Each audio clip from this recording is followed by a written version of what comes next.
Throw और throws के बीच में कुछ इंपॉर्टेंट डिफरेंसेस। थ्रो कीवर्ड की हेल्प से हम क्या कर सकते हैं, किसी एक्सेप्शन को थ्रो करते हैं, एक्सप्लिसिटली थ्रो करते हैं, जानबूझ के थ्रो करते हैं।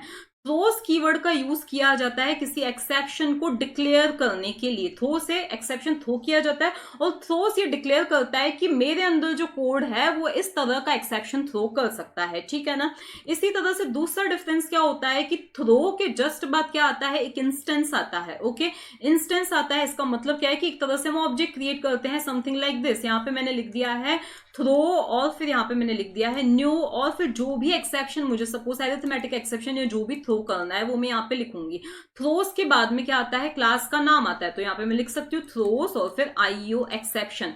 मतलब यहाँ मैंने न्यू कीवर्ड नहीं यूज किया है, इसका मतलब क्या है, यहाँ पे कोई इंस्टेंस ऑब्जेक्ट नहीं क्रिएट हो रहा है। तो ये हुआ इनका बीच का दूसरा डिफरेंस।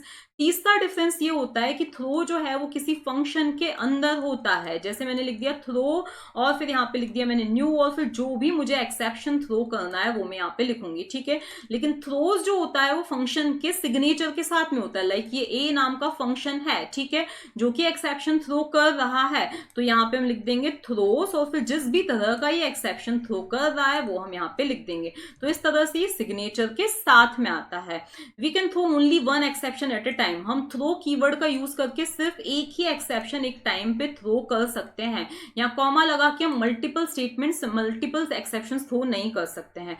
लेकिन हम थ्रोस की हेल्प से मल्टीपल एक्सेप्शंस को डिक्लेयर कर सकते हैं, लाइक एक्सेप्शन 1 कॉमा एक्सेप्शन 2। इसी तरह से हम बता सकते हैं कि हमारा ये जो पर्टिकुलर कोड है ये इतने एक्सेप्शंस थ्रो करेगा, कर सकता है।